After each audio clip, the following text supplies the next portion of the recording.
sino que tengo que convertirme en el pastor que edifica, el maestro que enseña, el profeta que instruye.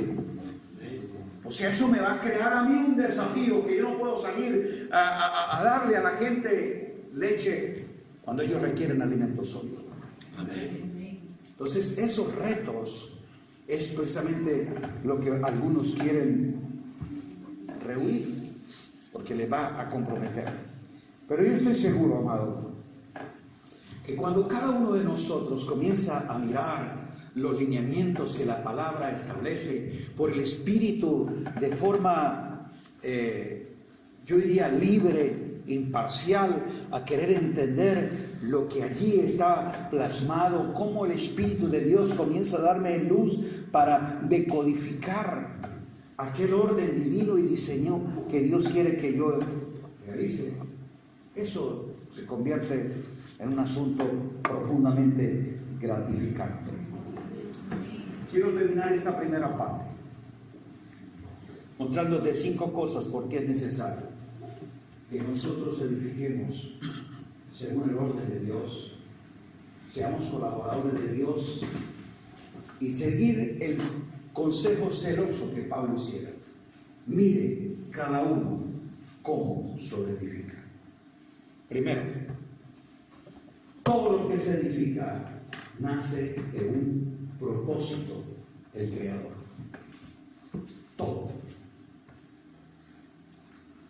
Lo que se hace, lo que se construye, lo que se edifica, el Creador tuvo un propósito. Nada existe al vacío, ni fue una cuestión de azar. Una acción inteligente y creativa generó ese proyecto. Vamos a hacer este salón. Entonces, el creador de este proyecto fijó la intención y el propósito, que sea centro de reuniones. Nada aparece ahí a la aventura. Si el Señor que dijo, yo edificaré mi iglesia, está indicando de que ella tiene un propósito, que la razón por la cual la va a edificar es porque ella tiene una razón de ser y hacer. Nada llega a la existencia o se edifica si el Creador no tiene un propósito. ¿Cuántos creen eso? Amén. Por eso tú no puedes ver a la iglesia de una manera ahí accidental. La iglesia no es un fenómeno sociológico que surge ahí en la historia, o que fue cuestión de que 3 se reúnen, una organización creó una institución. No, la iglesia es un diseño inteligente. Tiene un propósito intencional de parte del Señor cuando dijo, yo voy a edificar mi iglesia. Que solamente querer entender cuando Jesús dijo, voy a edificar mi iglesia, ubicarse en Cesarea de Filipos, centro de gobierno romano, entender eclesía desde el concepto de gobierno que establecen los griegos, ya de por sí nos saca a nosotros de lo que le hemos llamado iglesia. La sola definición del término nos reubica a nosotros que lo que estamos edificando no es eclesía, lo que estamos es edificando religión cristiana. Wow, se lo dejo de tarea. Diga propósito. Entonces, el propósito define la razón de ser de algo o de alguien, su causa intencional. Y cuando el Creador lo da es porque una intención tiene. Segundo, diga, todo lo que se edifica debe guardar un diseño. La Biblia dice que Jesús es el arquitecto y constructor de esta iglesia, que ese diseño es de Él. Yo, diga yo, eso lo dijo Jesús, edificaré mi iglesia. Así que Él es el que establece el diseño. Y Hebreos 3 dice que Él lo hizo en forma mayor, pues lo hizo como hijo sobre su casa, la cual somos nosotros, que lo que hizo Moisés. Moisés fue fiel siervo en el tabernáculo, porque Dios le dijo, mira que lo hagas conforme a las instrucciones que yo te he dado. Si usted lee esa frase en el libro de Éxodo, aparece más de 16 veces. Mira que lo hagas conforme a las instrucciones que yo te he dado. El tabernáculo, que era sombra, tipo, figura, y que fue hecha por Moisés como siervo. Dios le reitera, no altere las medidas, no cambie los materiales, no inventes otros diseños, como yo te lo he mostrado. Eso es el tabernáculo. ¿Cuánto más la casa la cual somos nosotros y que Él la edifica como hijo va a quedar a la aventura, a la improvisación, a lo que el pastor o el apóstol quiera? ¿Aló? Por eso Pablo dijo, mire cada uno como sobrevive. Porque si yo pues celoso de que no se alterara para nada en el más mínimo detalle un tabernáculo terrenal que ya no existe, ¿cree usted que la casa del Dios viviente puede quedar a la improvisación o a la imaginación de cada uno de nosotros?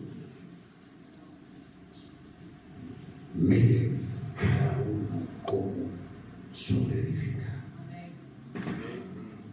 Hemos perdido el respeto a esa mujer. Una vez más, Moisés, como siervo, fue fiel y no cambió para nada lo que Dios le dijo sobre ese tabernáculo. Hermano, ¿cómo podemos nosotros ser negligentes, irresponsables y estar pensando que es como nosotros lo imaginamos? Hay mucha imaginación y poca iluminación del diseño de Dios. Entonces diga diseño. ¿Por qué el Señor fijó diseño? Porque un diseño está unido a un designio, a un propósito específico del proyecto. El diseño es precisamente lo que plasma en forma gráfica qué es el proyecto, sus trazos, cómo se delinea, que de esa manera el diseño tenga una figura en lo que Dios quiere que sea el resultado final. El diseño registra la concepción original de lo que el autor quiere. Por eso ahí es donde en forma gráfica se puede percibir lo que ha de ser el proyecto una vez terminado. Y mire qué poder tiene un diseño que la gente se atreve a invertir antes de que se haga. ¿Usted ha visto que se vende sobre un diseño? Sí. Este edificio va a tener 30 apartamentos y ahí te muestran el diseño.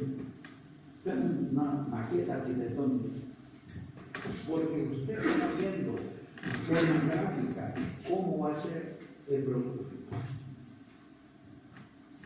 Por eso, cuando el Señor concibió el diseño de su iglesia, la inversión la hizo antes de que el proyecto se termine. La sangre de su Hijo garantizó que ese proyecto lo va a terminar. Amén. Por eso Él es el autor y consumador. Alabado sea el Señor. ¡Aleluya!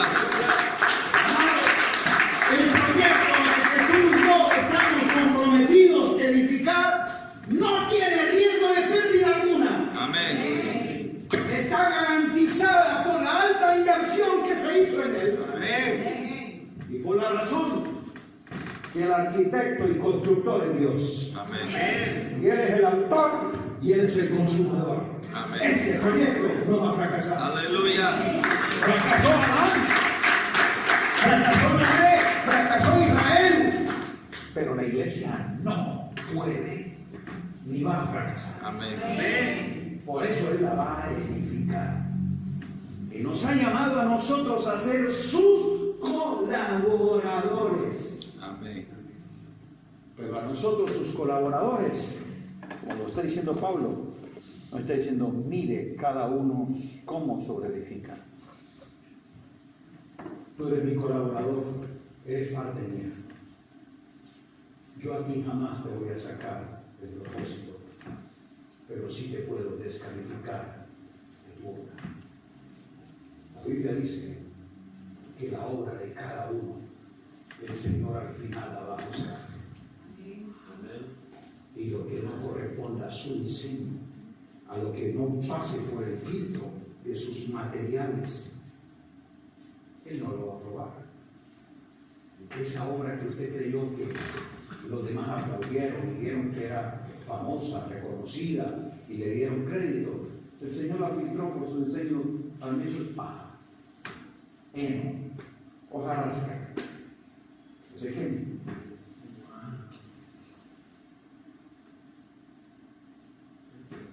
¿Está entendiéndome? Diga, no me perderé de su propósito, pero sí puedo perderme de su edificación. Yo sí puedo quedar descalificado en lo que los demás aplaudieron y reconocieron. Eso fueron los hombres. Pero yo puse un diseño y establecí aquí un proyecto.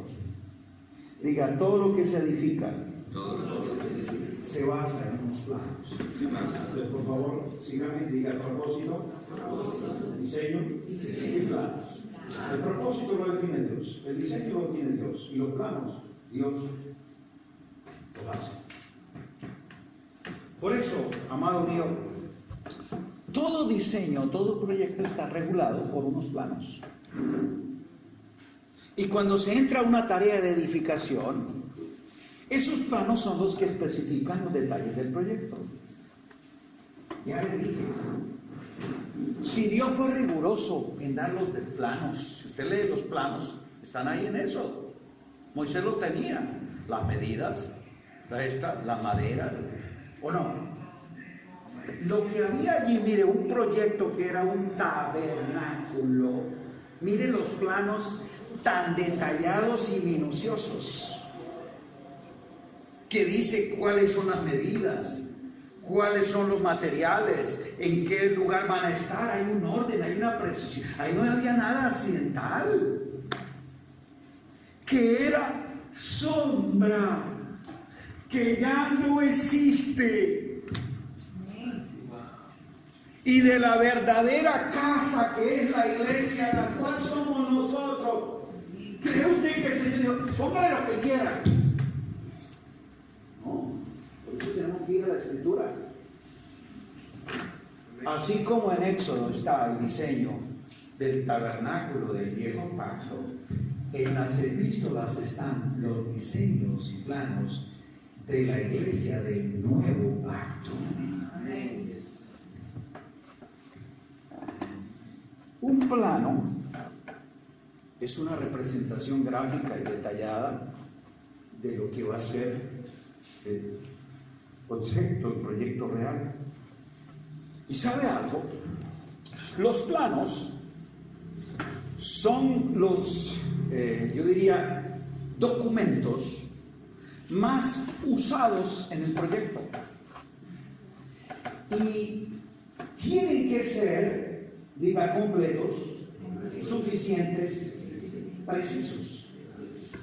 Porque desde el primero que empieza a acabar hasta el último que hace el acabado final, ¿qué es lo que lo gobierna? Los planos. Cualquier persona que entró a colaborar en el proyecto, no importa en qué fase o qué área, ¿qué es lo que se le entrega? Los planos. Le está diciendo, usted no puede salirse de lo que tus planos dicen. Ya le estoy diciendo. ¿Cree que la edificación de la casa del Dios viviente, que es su iglesia, el Señor la dejó? A ver, ¿qué opina usted? ¿Qué dice el concilio aquello? ¿Qué opina la Junta Apostólica ahora? No. El que dijo que la iba a edificar, reveló los planos. Porque esos documentos donde está en forma concreta la información necesaria de los detalles de edificación, lo tienen que conocer los que sobre edifican. La pregunta es, ¿sobre qué elementos Dios ha de juzgar mi obra si no me dejó ningún plano? ¿Cómo él va a hacer? ¿Cómo yo sé, Señor, si iba o no iba? ¿Aló? ¿Cómo? Por eso es que Dios te va a someter tu obra a una inspección, ¿o no? Que va a ser probada. Porque Él te va a poner frente a un plano. Mire, el plano decía que era una cocina y tú me edificaste una sala. El plano no. Hay dos cosas universales de los planos de construcción. Uno, los planos son unívocos. Quiere decir que los planos tienen solo una lectura, se leen de una sola forma, se habla de una sola voz. No importa si usted estudió arquitectura o ingeniería en Bolivia, el otro allá en Alemania, el otro en China, hablan idiomas distintos, tienen culturas distintas, pero si estudiaron arquitectura e ingeniería en cualquiera de esas culturas o en cualquiera de esas universidades, y aunque no hablen el mismo idioma y no tengan la misma cultura, cuando entran a la edificación, no va tu cultura, no va tu idioma, sino los planos. ¿O no? Por eso es que un gran edificio aquí en Santa Cruz lo puede diseñar un boliviano, construir un japonés y terminar un alemán. ¿Y por qué no hablan el idioma? No, porque es que ellos no necesitan cultura ni idioma, sino leer los planos. Y los planos son unívocos. Se leen de una sola forma. Porque los planos de edificación tienen códigos que son universales. ¿Está entendiéndome? Amén. Si él lo está leyendo, él no dice, yo soy alemán y para mí esto significa esto. No. Los planos, ese código que tiene esa figurita en cualquier idioma, dice lo mismo porque son planos de edificación. ¿Está aquí conmigo, por favor? Entonces, ¿cómo cree usted que los planos de la iglesia del Señor, que es la casa del Dios viviente, no tenga un plano que nosotros podamos seguir? Diga, así están. Ahí en la de pastor. Y un perito arquitecto que se llama Pablo dijo, esto mismo yo enseño. Yo tengo que ir a leer los planos. Pero ¿sabe por qué no podemos, leyendo podéis entender, como dijo Pablo? Porque a los planos esos de edificación, que son unívocos, tú y yo le traemos nuestros propios lentes culturales. Aquí me pongo mi lente y aquí es donde está el problema de interpretación. Que lo que le digo, que nosotros no estamos leyendo lo que Dios nos muestra, sino lo que nosotros estamos viendo. ¿Y por qué? Porque si yo le estoy diciendo, esta pared blanca creo que necesitamos pintarla. Usted tiene unos lentes amarillos, usted tiene unos lentes rojos, usted tiene unos lentes azules puestos. Yo le dije que era una pared blanca. No es que usted desde su punto de vista está equivocado, desde su punto de vista está correcto. ¿De qué color lo está viendo? De color de sus lentes. Porque el problema no es el color de la pared, es el color de sus lentes. Y por eso empieza a discutirme. No es blanca. Pero sí es blanca. ¿Sí me hago entender? Así nos pasa con la Escritura. ¿Por qué cree que tenemos tantas doctrinas de una palabra? Porque todos le traemos nuestros lentes. Y le queremos argumentar que no es blanco, es rojo, es amarillo, es azul. Porque tenemos nuestro lente. ¿Y quiere decir por qué? Porque ya le dije que depende del paradigma cultural, religioso, con el que yo haya sido implantado. Permítame se lo explico del por qué es importante la interpretación de los planos. Esto es un asunto de edificación que viene desde el comienzo de la iglesia. Se leía la Escritura, no se podía entender igual. Dijo Pablo, pero si leyendo podéis entender cuál sea la revelación del misterio. Los códigos que están ahí son universales, son dados por el Espíritu y es un mismo Espíritu. Pero lo que pasa es que había hermenéuticas diferentes.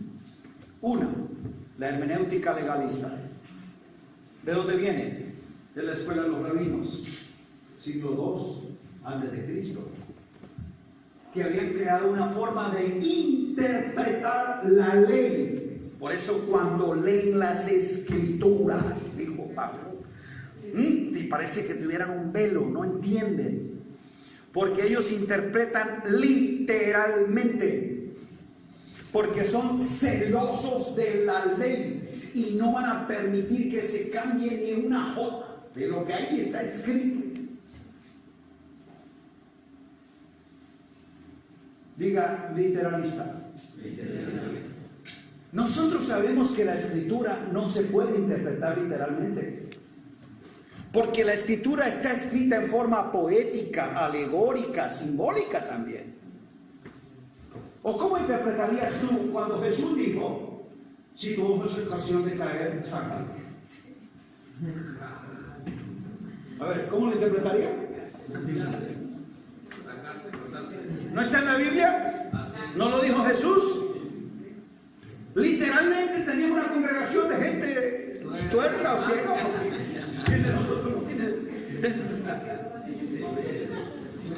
Pero él no quiso decir eso, porque estaba usando precisamente una figura alegórica. Aquí. Entonces por eso usted no puede interpretar literalmente la Escritura. La otra interpretación es la escuela hermenéutica alegórica o simbólica. Esa se desarrolló más siglo II en Alejandría. Los padres apostólicos empezaron a espiritualizar la Biblia y a buscarle en todo el significado espiritual. Entonces alegorizaban. Uno de esos padres apostólicos, interpretando Lucas, la parábola del buen samaritano, miren lo que interpretó él. Que eso de Lucas 15, que el hombre que descendía de Jerusalén es Adán, que Jerusalén precisamente era el lugar donde él estaba, que descendía a Jericó, que Jericó es el mundo, que en el camino los ladrones son los demonios, que lo hirieron. Y entonces sigue interpretando que el que se acercó era la religión, que el buen samaritano es Cristo, que el mesonero es el Espíritu Santo, que los 2 denarios eran el Antiguo y el Nuevo Testamento. ¿Cuál es el que dijo? Le doy 2 denarios, los más. A todo le encontró un significado. Y eso se llama alegorizar. La escritura tiene alegorías, símbolos, pero usted no puede alegorizarla. Y hay mucha gente leyendo la Biblia que alegoriza y sobre eso da explicaciones. Y no solamente allá, lo he oído en congresos apostólicos.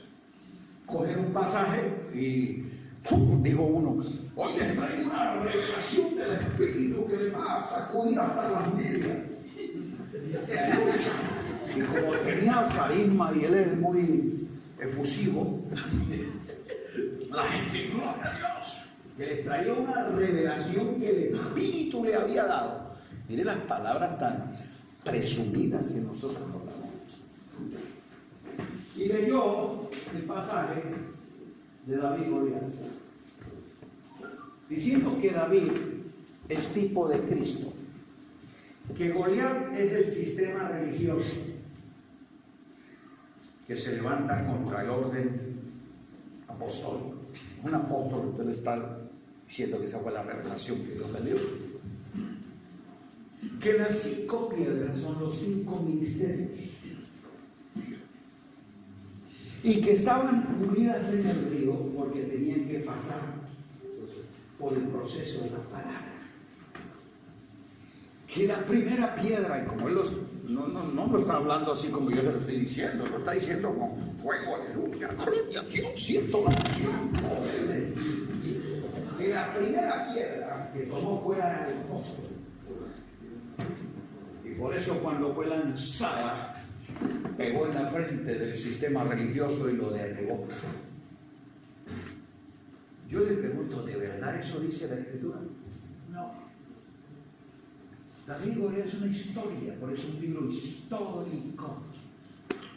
Y tú no puedes de una historia bíblica a crear doctrina y menos revelación.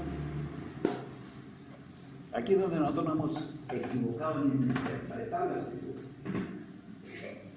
Porque muchas cosas que están en la Biblia son relatos históricos. La Biblia tiene relatos históricos. Ay, Señor, danos entendimiento para separar qué es la Biblia, qué es las Escrituras y qué es la palabra de Dios. Que nosotros creemos que es lo mismo. Me voy a meter en otro tema. Hay muchos temas para explicar. Porque es que vivimos con una mezcla de cosas y asociamos mal. Pero eso se lo dejaré como para la próxima. Porque lo que quiero ahondar es el hecho de que si nosotros no estamos leyendo el plano de manera correcta y con el lente que es, cada uno le va a dar una interpretación y va a edificar de acuerdo a lo que cree que el plano dice. Y el plano no tiene una información diversificada. Una para ti, otra para ti, otra para mí. El plano, la información que da de los detalles de edificación, diga, es la misma para todos. Es la misma para todos. ¿O no? Sí. Los planos no dicen cosas distintas a cada uno. Dice una sola cosa para todos los que van a edificar. Entonces, esa hermenéutica alegórica es la que muchos usan para explicar la Biblia, alegorizando. Y eso es muy distinto a conocer las alegorías que la Escritura tiene. Pero la hermenéutica más peligrosa, creo que la que hemos sido todos vacunados, se llama la dogmática.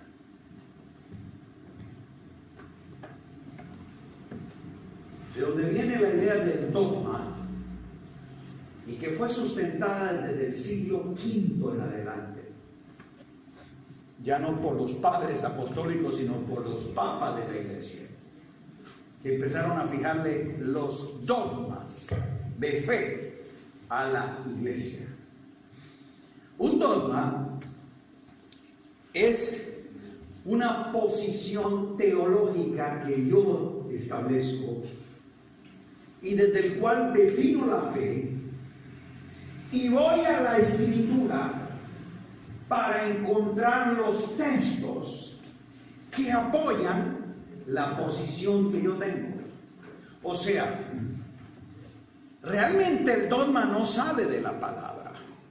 Yo lo establezco y voy a la Escritura buscando los textos que lo refuercen.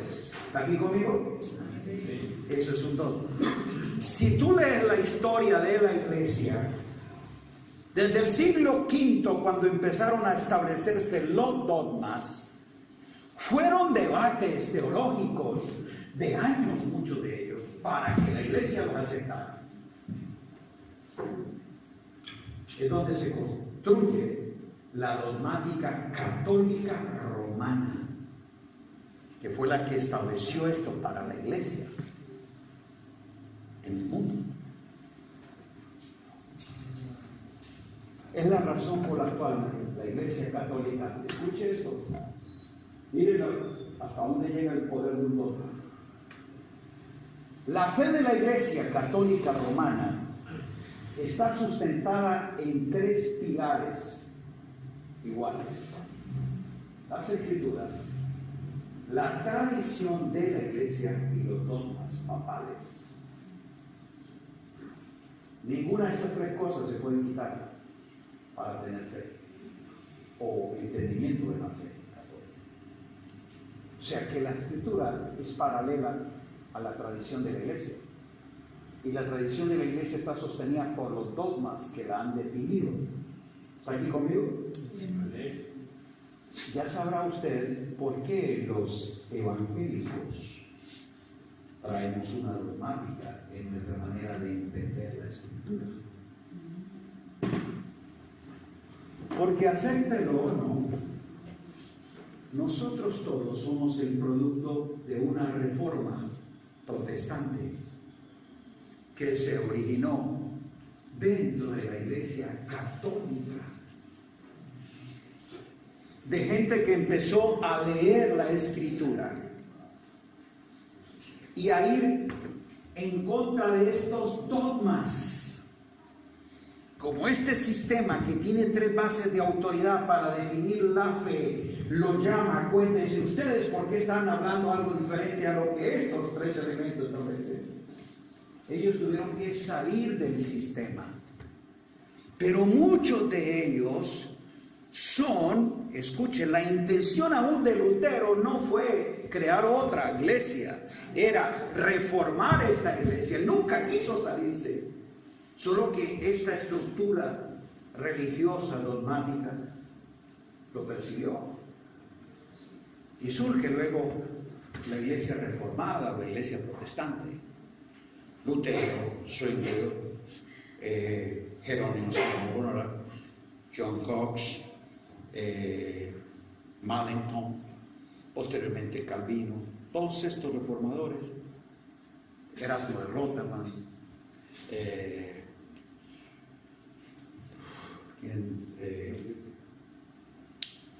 otro Arminio, Jacobus Arminio, todos ellos vienen de ese trasfondo. Entonces empieza la iglesia protestante a desarrollarse. Si han leído la historia de la iglesia, siglo XVII, se generan 2 grandes sigmas de la iglesia protestante reformada. Uno, Jacobus Arminio. Él define la fe y la salvación desde esos 10 puntos. Y es donde empieza a salir el movimiento de los arminianos. Pero paralelo a él se levanta Calvino. Dice: la fe se define sobre estos 5 puntos. Y establece los 5 puntos de la gracia. Los 2 son dogmáticos, porque lo que han es interpretado, sustentado sus posiciones y acuden a la escritura a encontrar textos que refuercen sus diversas posiciones. pero lo están usando es una forma dogmática. ¿Está aquí conmigo?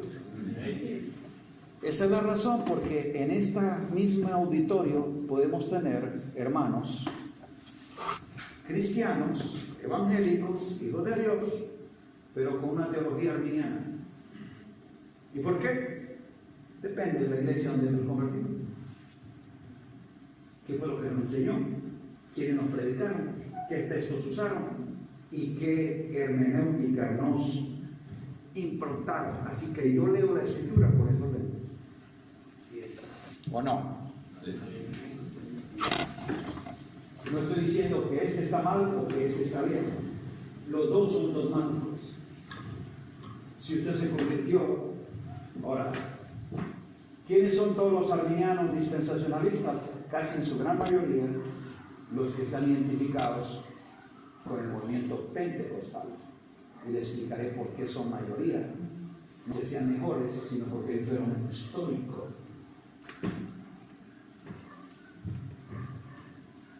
Y luego están los arminianos. Si usted viene a una iglesia reformada, bautista, presbiteriana, anglicana, todo lo demás. Estos son calvinistas, no arminianos. Estos son calvinistas. Y no estoy diciendo que esté mal. Ni el uno ni el otro están incorrectos. Para mí están incompletos. Tienen razón. Pero cada quien depende de su dogmática. Y desde esa perspectiva interpreta.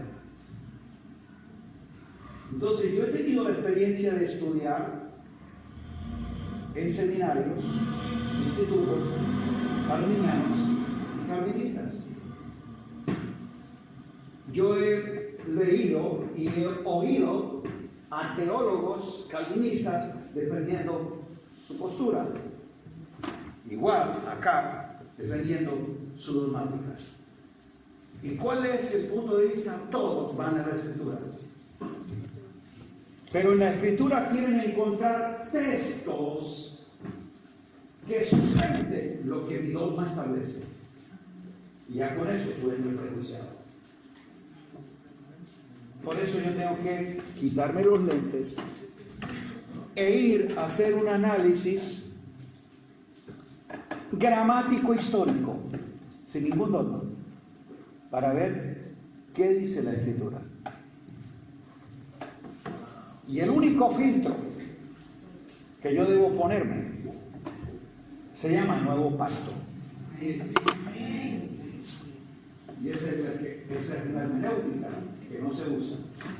La gramática histórica que desde el lente del Nuevo Pacto me confirma en la verdad presente, no en el dogma calvinista o arminiano. ¿Está aquí conmigo? Entonces, ese es el trabajo que tenemos que hacer. ¿Cómo recurrir a la escritura para encontrar el conocimiento de la verdad? ¿Me permiten un ejercicio solo para mostrarles cómo un dogma nos prejuicia? Solo un ejercicio. Y voy a usar de este bando porque es donde estamos más.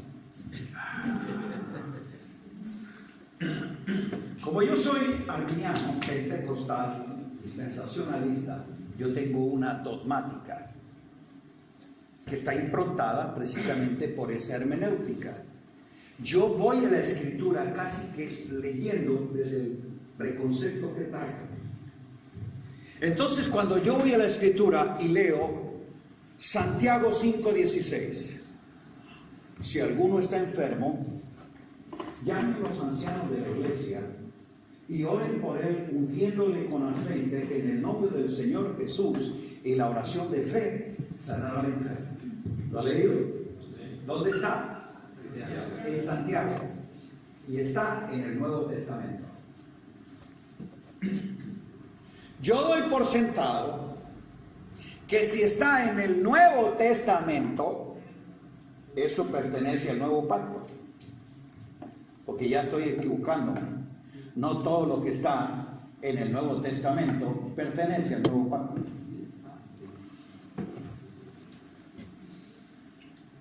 Lo único único que pertenece al nuevo pacto es la verdad presente que está establecida en Cristo.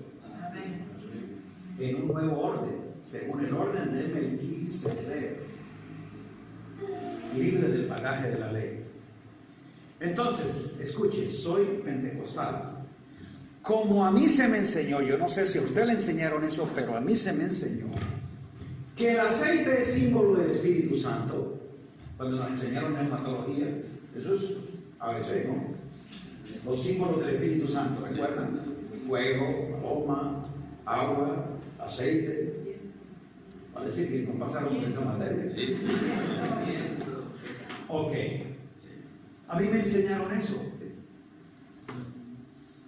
Entonces, como pentecostal, crecí con la idea de que si alguien se enfermaba, yo tenía que orarle, ungiéndole con aceite, para que el Señor lo sanara. Yo no sé si ustedes usaron aceite, pero yo sí. Porque fue la manera en que se nos instruyó, ¿no? A mí me instruyeron así, yo creí eso y así lo prediqué y así lo creí. Entonces yo busco ese texto que está en el Antiguo, en el Nuevo Testamento, y voy a sustentar mi dogma. ¿Cuál es mi dogma? Que a los enfermos, mire la presuposición que tiene el pentecostal, que al enfermo se le ministra sanidad ungiéndole con aceite. ¿O no? Ok. Pero el texto, hágale un análisis, no tenga ningún dogma, vaya al texto a mirar qué dice y hágale las preguntas. Primera pregunta que tiene que hacer es ¿quién la escribió? Por eso usted tiene, para entender una verdad de quién la dijo, cuándo la dijo, a quién se la dijo, dónde lo dijo, por qué lo dijo. Eso es un análisis histórico. Y luego ir al texto para hacer un análisis gramatical. ¿Quién escribió? Santiago 1. ¿Quién escribió? Era Santiago 1. A ver quién escribió. Santiago. Pregunta que usted tiene que hacerse: ¿quién era Santiago? El apóstol de Jerusalén, que dijo en el concilio que a los gentiles se les enseñara a no comer sangre ni ahogado, lo ha leído en Hechos 15. Okay, entonces usted tiene que saber quién lo está diciendo para saber en qué entendimiento él está. ¿Sabía usted que Santiago es la primera carta que la cristiandad recibe? O sea, si fuéramos a ordenarla cronológicamente, Santiago tiene que ser la primera del Nuevo Testamento, no Mateo, ni Lucas, ni Hechos, Santiago, porque se escribió en el año 60 después de Cristo. O sea, no existían evangelios, no existían hechos, no existía romano, no existía nada. La primera carta que llega a una iglesia es la de Santiago. Este apóstol de Jerusalén, que todavía no tiene entendimiento del evangelio que yo recibí, dice Pablo, que todavía estaba creyendo que a los gentiles había que circuncidarle y que guardaran ciertos aspectos de la ley, ese que todavía iba a la hora novena, a la oración, al templo orar, y que conservaba la Pascua, el tabernáculo, el Pentecostés, y practicaba las fiestas judías, este Santiago, siervo de Jesucristo, es el que escribe en esta etapa de conocimiento, año 60 después de Cristo. Pero Santiago está escribiendo aquí, con lo que entiende esta carta. ¿A quién se le escribe? Leemos, versículo 1. ¿A quiénes? Santiago, siervo de Jesucristo, a las 12 tribus de la dispersión. ¿A quién se le escribe? A las tribus. A creyentes del judaísmo convertidos al evangelio, que ahora han estado dispersos, son judíos convertidos al evangelio, que están dispersos por causa de la persecución en distintos lugares. Son de las 12 tribus. ¿Usted es de alguna de las 12 tribus? No te esa carta no es para mí, porque fue para ellos. Ok, pero ya está entendiendo a quiénes. ¿Cuándo? Ya le dije, años 60. ¿Por qué a Santiago le cuesta entender el orden del nuevo pacto? Porque, hermano, hay presente un elemento que a ellos no les puede quitar la manera de interpretar la fe. Se llama el templo. ¿El qué? El templo fue destruido en el año 70 después de Cristo, o sea, 10 años después de Santiago. Este hermano Santiago todavía tiene presente un sistema levítico del orden de Aarón, donde en un templo en Jerusalén el judaísmo todavía tiene las prácticas de la ley, todavía sacrifican el cordero cada año. Claro, hasta el año, mientras estuvo el templo, el cordero se sacrificaba todos los años. Eso es lo que Pablo no puede. Pero ¿cómo? Ustedes van al templo a comer el cordero si Cristo no está más, pues ya fue sacrificada por nosotros. Ellos iban al templo, guardaban las fiestas, porque no entendían lo que había ocurrido en la cruz. ¿Y por qué? Porque tenían un templo judío, donde el sumo sacerdote sostenía todavía la estructura levítica, y un cuerpo de ancianos que era el Sanedrín manejaban la ignorancia del pueblo. ¿Está aquí conmigo? Entendiendo históricamente por qué muchas cosas se dicen. Ok. Luego, nosotros nos ubicamos en ese espacio y a ellos les cuesta filtrar el nuevo pacto, porque todavía tienen la sombra del viejo, y es el templo y todo el sistema de sacrificio y ofrenda y sacerdocio. ¿Qué es lo que dice? Lea el texto. Si alguno está enfermo, llame a quienes. Mire la mentalidad que él tiene para ministrar al cuerpo. Si alguno está enfermo, llame a los ancianos. Le pregunto yo, ¿eso dijo Jesús? ¿Eso dice la Escritura? Eso lo dice Santiago, porque tiene la mentalidad de templo, donde los ancianos son los que ministran a la gente, le enseñan la ley. Ningún laico está capacitado para ejercer el sacerdocio, porque tienen un templo donde hay un sistema levítico que solo los descendientes de Aarón ministran en el santuario. Nadie puede ser un sacerdote de Dios Altísimo porque hay un templo, pero la Escritura nos dice: vosotros sois real sacerdocio. Aquí en este tabernáculo celestial todos somos ministros del verdadero.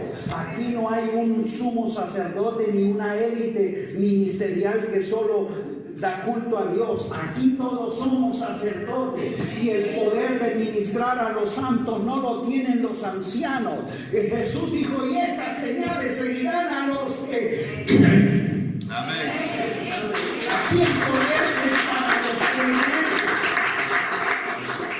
Aquí la autoridad de ministrar sanidad no se le dio a apóstoles, ni pastores, ni evangelistas, se le dio a los santos, porque la unción y la plenitud de Cristo no está sobre un ungido, sino sobre un cuerpo. Diga: todos los santos.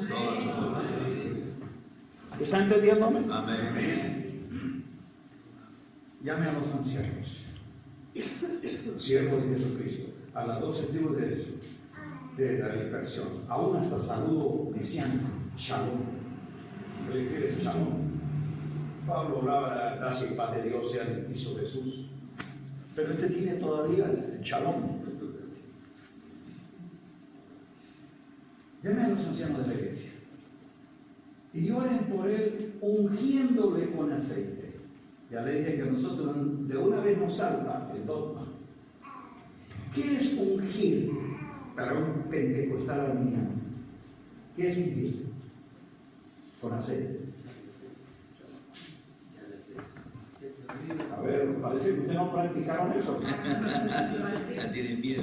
Sí, ya tienen miedo. Es ungir, es poner la mano, se echarle la cabeza, o si es ungir es ponerle el aceite, ¿sí o no? La palabra ahí es crío. Porque ungir no es un rito, ungir es un verbo. Y se usa 4 veces ese verbo de forma distinta. Y una de las formas es esa. No es ungir, que tiene que ver con el acto del aceite de la santa unción, con el que Dios dijo en el libro de Éxodo, que ungirás las cosas del santuario. Miren lo que te digo, que nosotros no somos ni fieles al viejo, ni competentes en el nuevo. Una mezcla de cosas. Porque si yo voy a guiarme por lo que dice el viejo pacto y seguir el orden de Aarón, lo primero es que yo no puedo usar ese aceite. Si la ley dice que ese aceite de la santa unción solo lo podía componer el sumo sacerdote con las medidas y especies que él daba, y cualquiera que compusiera usar un aceite distinto a esto será, agradezca que no está bajo la ley. Si no le hubieran cortado la cabeza, porque tú y yo compramos aceite Johnson o aceite Mazola o yo no sé qué, y que lo llevo a la iglesia y el pastor lo ora, ya es aceite ungido. O sea, como si el pastor hiciera magia. Un aceite Johnson le puso acacia a todos los elementos que dice ahí Epson. Ese era el aceite ungido de los 5 elementos y con las 5 medidas. Los demás no son aceites ungidos. ¿Aló? La palabra ahí de ungir es de limpiar y tiene que ver con una acción de generosidad, de misericordia, que siglo I la gente enferma estaba en condiciones deplorables, escaso aseo, no colchones ortopédicos. Ahí 3 meses tendido, pues su cuerpo cogía llagas, a los olores, la higiene era escasa. Visitar a un enfermo, hermano, era una tortura. Es un acto de misericordia de alguien para ir a visitar a un enfermo, era un tiro. Porque era la manera de hacerle un aseo. Era un aceite cosmético distinto al aceite de la santa unción que usaba el sacerdote. Y era hacerle una limpieza para suavizar su piel. Eso era todo de ungir. Pero nosotros llevamos un poquito de aceite, el pastor ungió y se lo ponemos a ver. ¿Por qué? Porque yo leo el texto desde un dogma. No lo estoy interpretando de lo que el texto dice. ¿Me entendió?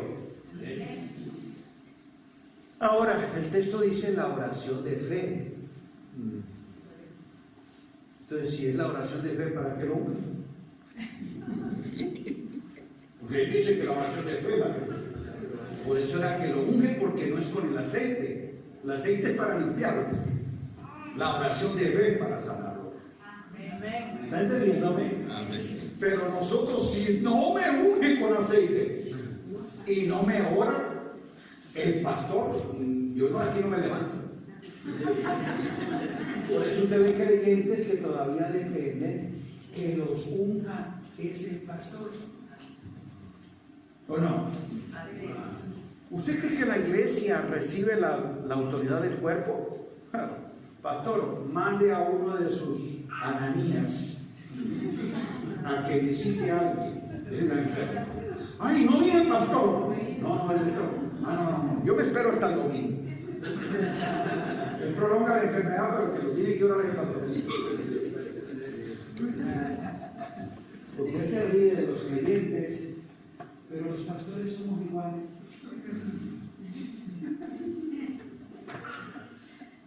Si hubiéramos anunciado que hoy era el seminario con Benny Hinn, estos 5 estarían los primeros pastores de la ciudad pagando a $1,000 cada silla. Porque yo quiero que el que me toque y que me unja sea Benny Hinn. Que me enseñe así de pastillo. La gente prefiere que lo unja Benny Hinn a que le enseñe la escritura. ¿Aló? Y si aquí estuviera la conferencia y Benny Hinn dice, hermano, ¿sabe que yo hoy no siento ungirles? Que los unja Basilio, que lo pagan todos los ¿o no? Y nos reímos de los creyentes. Pero eso somos nosotros, porque tenemos mentalidad de ancianos, de ungidos, de los que están aquí. Y eso es dogmática con la que la Escritura no nos permite ser orgánicos, naturales, para entender el cuerpo de Cristo. Y usted lo ve en la iglesia, que todavía sigue el pensamiento de Santiago.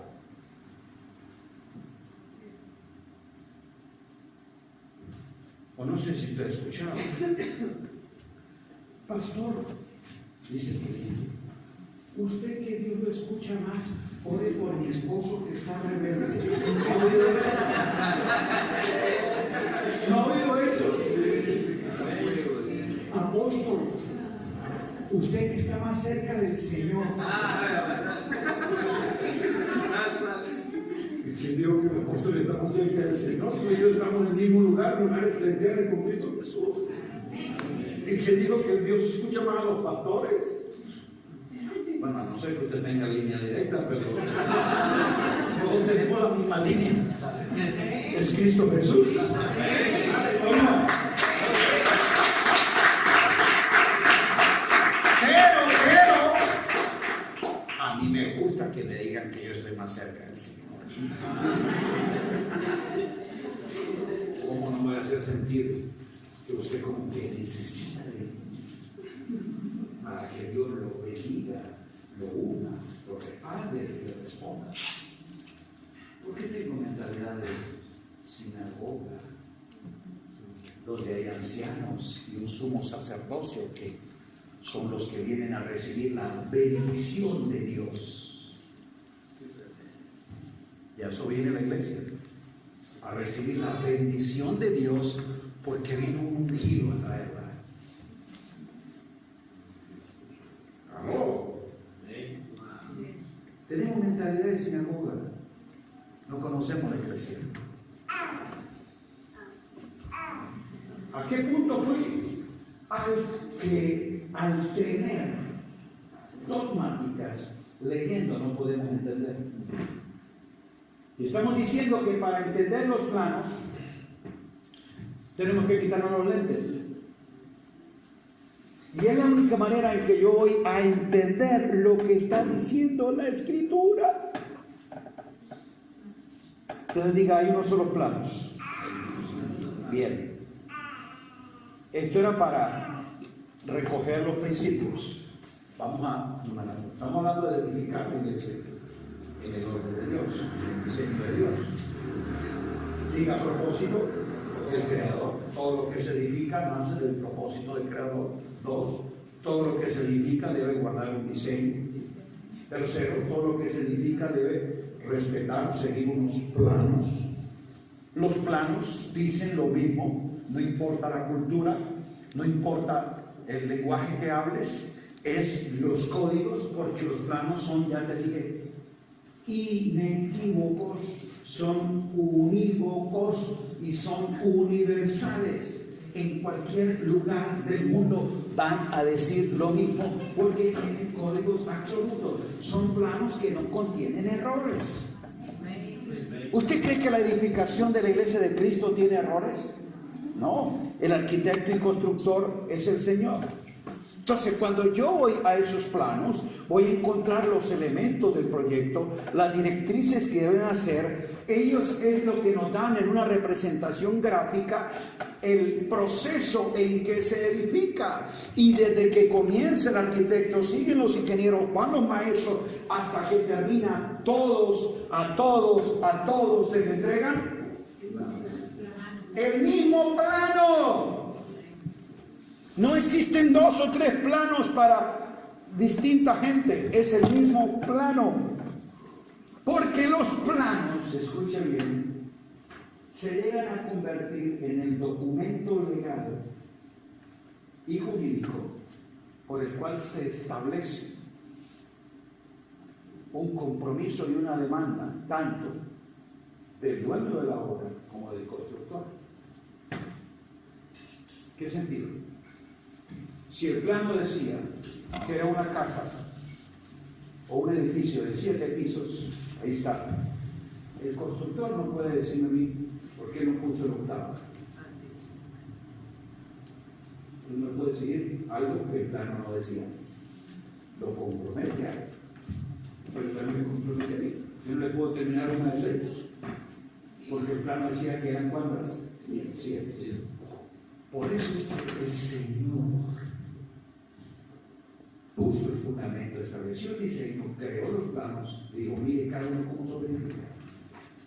Porque el Señor me va a demandar mi obra, no de acuerdo a mi criterio, mi buenos deseos, Señor, yo hice lo que pude, no, yo no te dije que hiciera lo que podía, lo que te mandé a hacer. Por eso te entrego los planos. A ti no te correspondía edificar toda la casa, a ti solamente te correspondiera poner el tendido eléctrico. Eso era todo.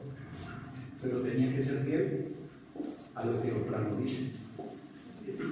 Y en los planos se decía el diámetro que iba a tener esos cables. Tú no puedes alterar las medidas, no puedes hacerlo a tu criterio o a tu gusto. ¿Está aquí? Entonces, aquí es donde nosotros necesitamos comprender el proceso de edificación. Cuarto, todo lo que se edifica se establece desde un fundamento firme. No puede existir una edificación si primero no hay un fundamento. Por eso Pablo dice, yo como arquitecto puse el fundamento. Es Jesucristo. Ese no se puede mover. Y entonces mire cada uno cómo sobreedifica, que se llama estructura, diga estructura. Hay 2 elementos en la edificación que son inamovibles, innegociables, se llama fundamento y estructura. Todo lo que es secundario tú lo puedes quitar, pero lo que es estructural tú no lo puedes cambiar.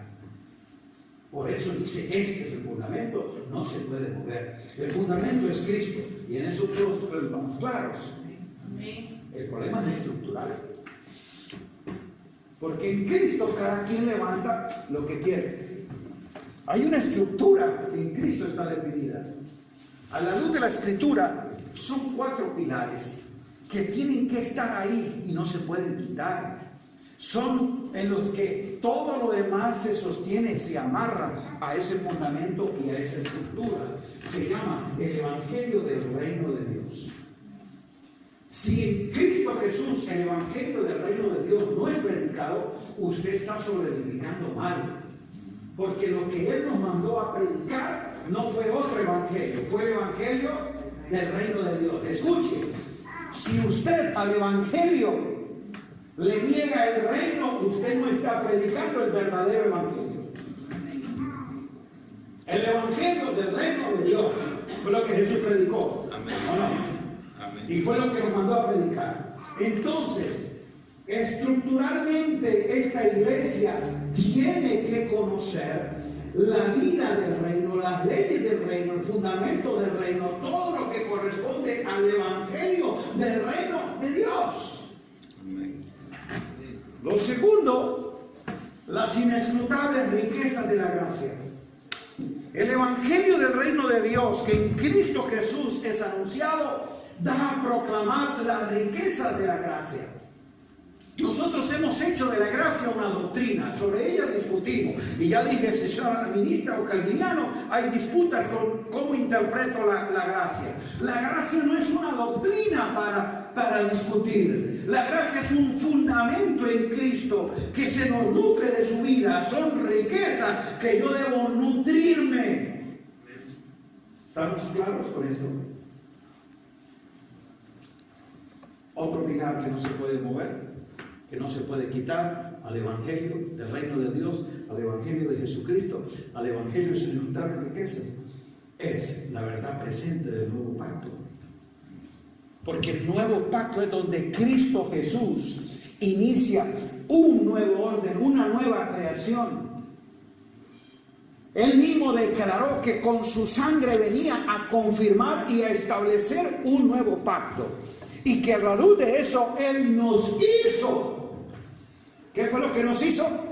Ministros competentes. ¿De qué?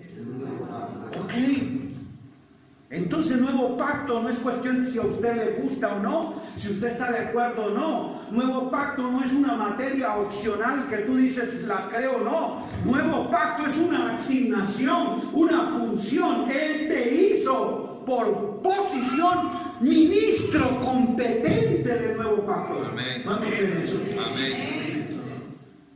Por lo tanto, esa competencia que proviene de Dios por gracia en posición legal requiere de ti una formación real. Cómo ser competente desprende de tu interés en conocer la destreza, las habilidades, los elementos de esa materia. Si yo soy edificador y colaborador con Dios de esta iglesia que está sobre este fundamento, yo necesito ser un experto del nuevo pacto, ¿o no? Amén. ¿Cómo tú puedes ser competente en algo que ignoras? Pero como nosotros lo dejamos a buen corazón, yo amo al Señor, yo sigo al Señor y Dios sabe. No, a Dios no le interesa tu buen corazón. Es la fidelidad a la asignación que Él te dio. Si se nos daña este micrófono. Ay, hermano Pepito, usted que es buen creyente, un mujer fiel y viene siempre a las reuniones y eres honrado, arréglalo. Él es panadero. ¿Lo puede arreglar? ¿Y por qué no? Si es buena gente, fiel, es honrado. Porque es incompetente en esta materia. Nosotros creemos que no, él es un hermano bueno. ¿Bueno para qué? Dios no le pidió que fuera bueno, sino que fuera competente. Amén. No le dijo que fuera un ministro bueno, un buen ministro, que es muy distinto. Que es competente en lo que Él te puso. ¿Qué nos hizo Él? Ministros competentes del nuevo pacto. Por lo tanto, yo tengo que adiestrarme para ser competente. Yo tengo que estudiar, tengo que indagar, tengo que conocer, ¿o no? Ok, si Él me hizo competente el nuevo pacto, yo tengo que conocer el nuevo pacto. Pero tristemente es la materia más ignorada de los edificadores. Cuando esto, ya le dije, es una estructura, esto es un asunto inamovible, que junto con el fundamento son los que le dan soporte, los que le dan seguridad a la edificación. Tú no puedes quitar ningún elemento estructural. Cuarto fundamento que Pablo Jesús enseña, diga, la vida en el Espíritu. Si tú no entiendes la ley del Espíritu de vida en Cristo Jesús, pero no estoy hablando de estudiar neumatología, es la vida del Espíritu la que posee precisamente toda la dinámica, la naturaleza. Por eso no es doctrina, es la vida del Espíritu que de forma natural y dinámica nos nutre de todos los elementos que corresponden a esa vida, para que yo pueda precisamente conocer las cosas que son de Dios. Si yo no desarrollo la vida en el Espíritu, no voy a ser un espiritual, un competente, alguien maduro y entendido de las cosas que son del Espíritu. Diga pilares. Entonces, alguien dirá, a mí no me gusta esa ventana. Eso ahí entra mucha luz. Vamos a quitarla. Quítela. La edificación no se va a caer. Eso no afecta para nada. Si va a arrojar. Pues yo le pongo más luz. ¿Arruina la edificación? Eso es secundario. ¿Sí o no? Pero fundamento.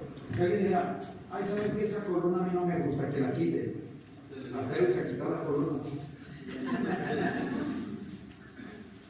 Porque eso sí es estructural. No se puede mover, tiene que ir ahí. Aquí. Los edificadores nos hemos puesto a discutir si va o no va la ventana. Si esta doctrina es o no es. Si hay que bautizar en agua o no. Si para recibir el Espíritu hay que hablar en lenguas o no. Estamos discutiendo de cosas secundarias. Pero lo que es fundamental, lo que es estructural, no nos hemos dedicado a definir qué tiene que ir. Porque eso sí no puede faltar en la edificación. Es un elemento que no puede negociarse. ¿Aquí? Entonces, ¿qué es lo que queremos? Ser hallados fieles, colaboradores de Dios, en que edifiquemos, sobreedifiquemos de acuerdo al diseño, a propósito, al orden que Él ha establecido. Y eso no puede nadie negociarlo y cambiarlo. Gústele o no te guste. Por eso cuando el Señor te está diciendo, mata y come, tú no tienes que levantar ningún argumento, sino decir, sí Señor, aunque no me gusta, no lo crea y no quiera, si tú lo dices, hay que hacerlo. Así pasa con esta edificación. Esto hay que hacerlo porque Él lo definió. El arquitecto y constructor de la iglesia es el Señor. Amén. Y último, quinto. Todo lo que se edifica debe guardar un orden de ejecución. Sentido común, ni siquiera requiere revelación, sentido común. ¿Qué dice la Escritura? 1 Corintios 12, 28. Y puso Dios en la iglesia, primeramente apóstoles, segundo profetas, tercero maestros, luego los que hacen milagros, luego los que administran. Está dando un orden secuencial, no jerárquico. Primeramente, no es que Él está arriba encima de todos. Es cuestión de operación, sentido común. Si vamos a edificar este lugar, ¿qué es lo primero que contratamos? ¿El que va a hacer los acabados finales? ¿El que va a poner la electricidad? Al arquitecto. Porque es el que tiene que hacer los planos, crear la estructura, definir los cálculos. Él es el que viene, interviene, él entra, inspecciona qué es lo que se quiere hacer. Recibe la instrucción del dueño de la obra. ¿Qué es lo que tú quieres? No un salón de estas medidas, pero entonces ya sabe lo que se va a hacer. Y pone en planos, un arquitecto hace los cálculos, las medidas, define el fundamento, traza la estructura, ¿o no? Sí. Entonces por eso es que va primeramente. Pero no es jerarquía, es función.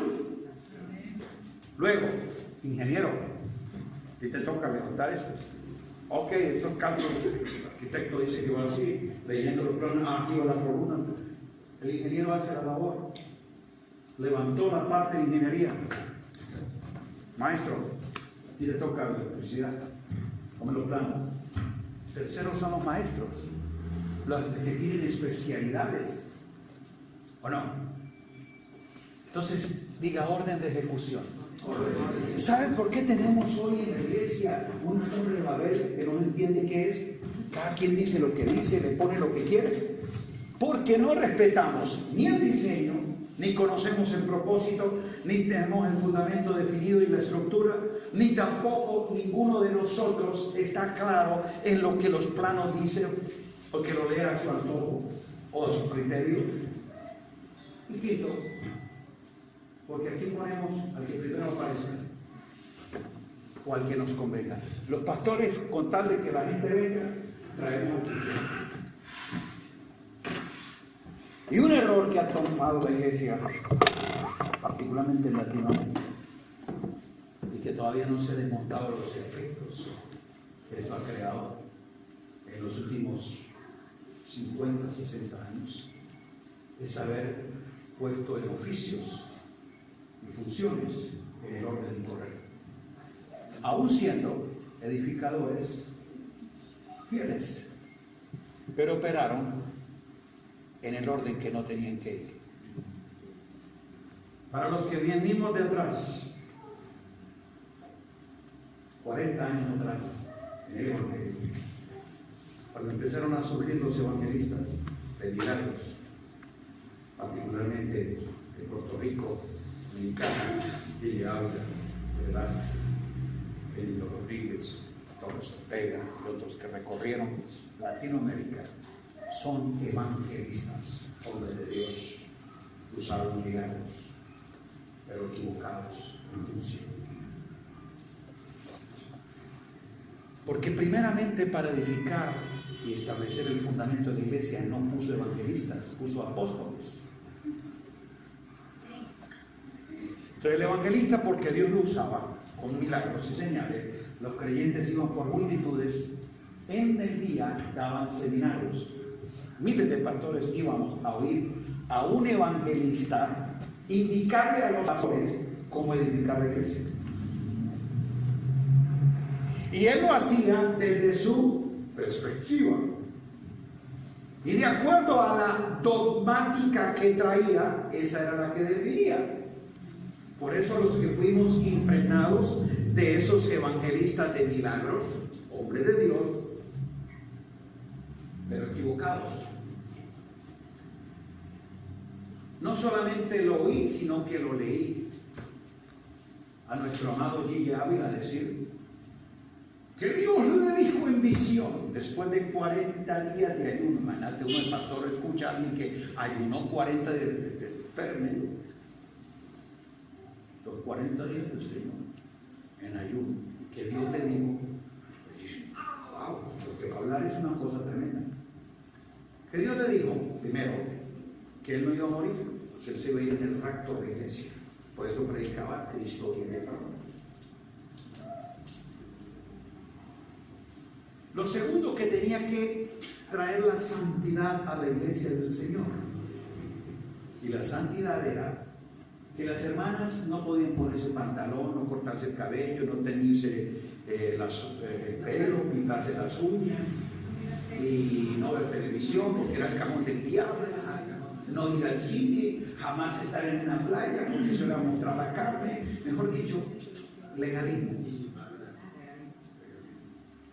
¿Alguno estuvo por ahí en esos charcos? ¿Cuál es el de la vieja guardia? Soy yo.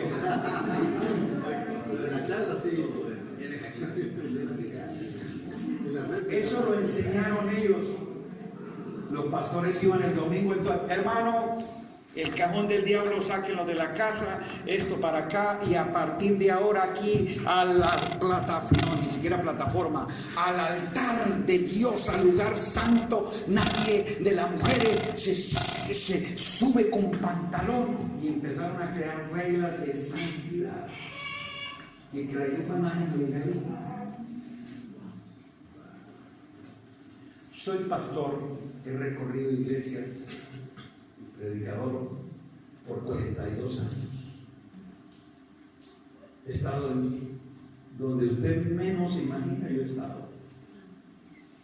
Aldeas, tribus, selva, campos, ciudades, estados, hoteles, congregaciones de la derecha, de la izquierda, del centro, de la que usted quiera. ¿En serio?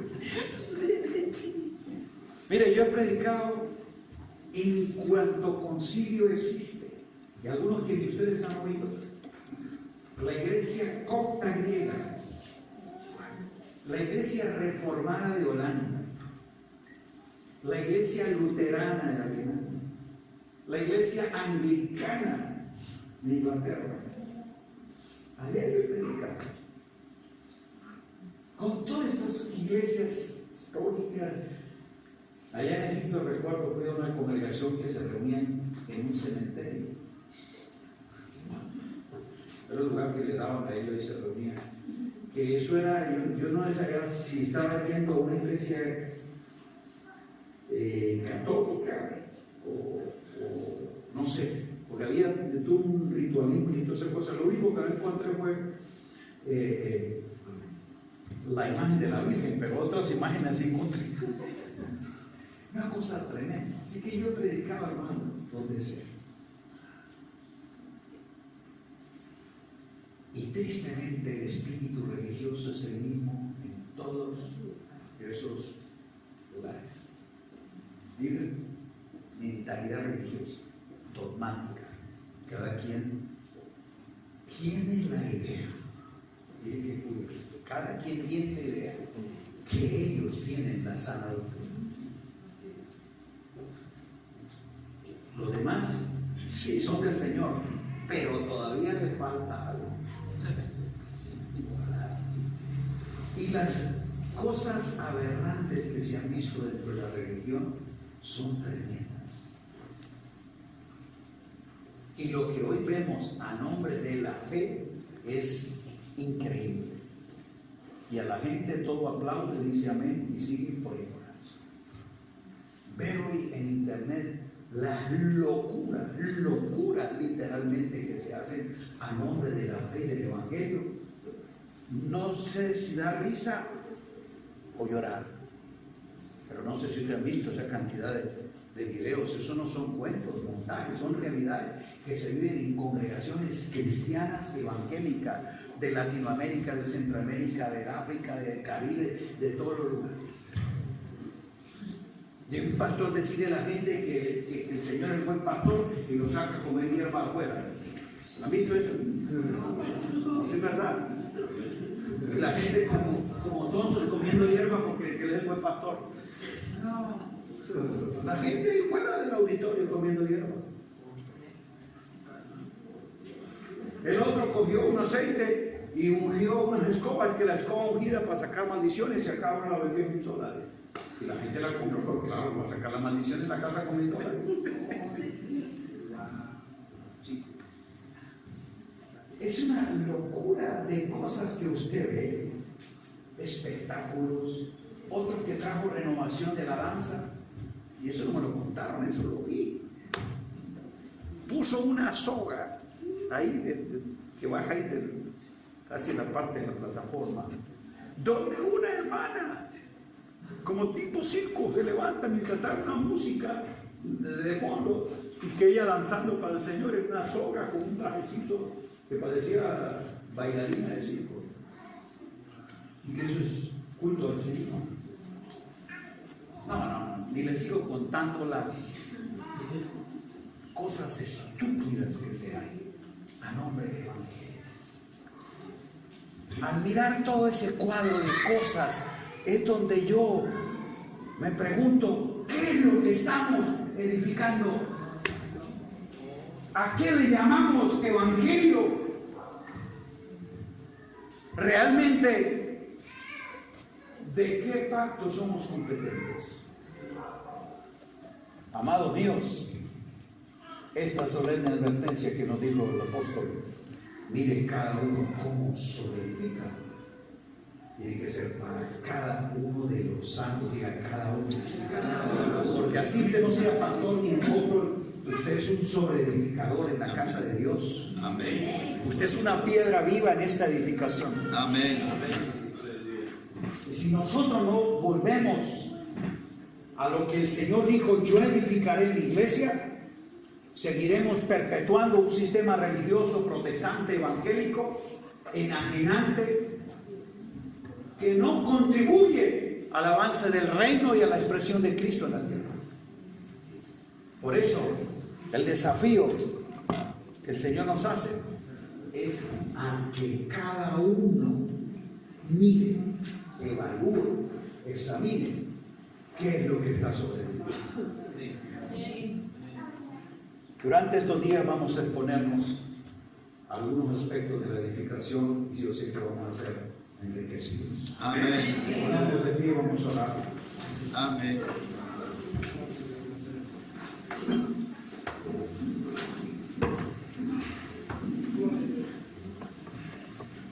Yo sé que a usted y a mí leer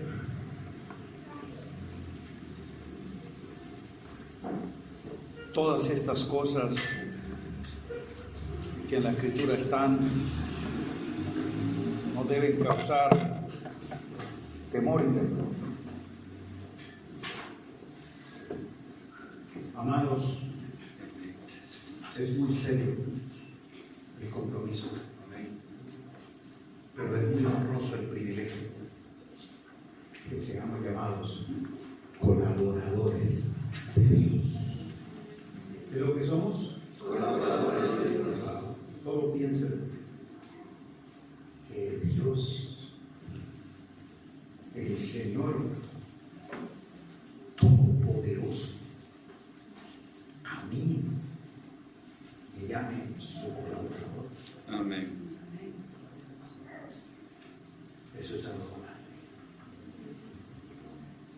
Pero también qué tremenda responsabilidad ser hallado.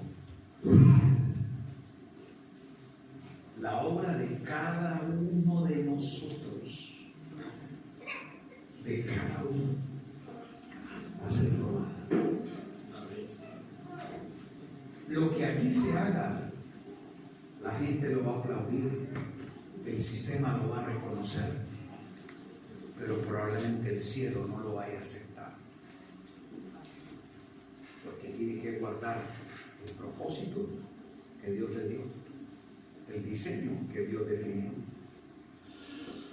seguir los planos que el Señor indicó, conservar el orden que Él estableció, mantener el fundamento y estructura que Él puso.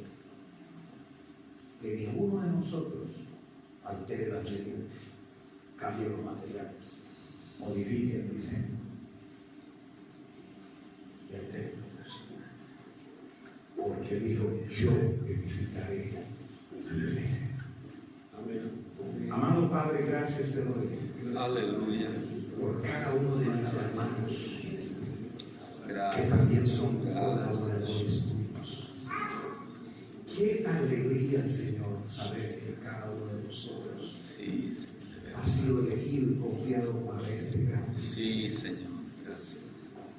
Ayúdame a Gracias. ser entendido y efectivo. Gracias. Que yo pueda, Dios, presentarme Gracias. aprobado como obrero Gracias. que no tiene nada de qué avergonzarse, porque trazó bien la palabra de verdad. Respalda Sí, Señor. Sí, con gracia y sabiduría, entendimiento y efectividad sí, Señor. la labor que cada uno de ellos realiza. Aleluya. Oro, Señor, por cada hombre y mujer Aleluya. establecida en el reino por tu espíritu y para este Sí, propósito. Señor. Le nutra, Señor, de inteligencia, conocimiento y destreza, que como maestro, Señor, pueda Aleluya. enseñar esta palabra de gracia. Sí, Usa poderosamente a cada uno de mis hermanos en su tarea de edificación. Prospérale, Señor, con todos los recursos y gente suficiente aleluya. para que una obra tuya se extienda de manera poderosa en esta ciudad y en esta nación. Aleluya. Afirmamos en tu nombre, Santo. Sí, Señor. Señor, que este llamado y compromiso eterno Aleluya. nos ha sido por gracia y nuestra competencia proviene de ti, que nos ha hecho ministros competentes del nuevo pacto. A Él sea la gloria. Amén. Aleluya. Muchas gracias, Señor.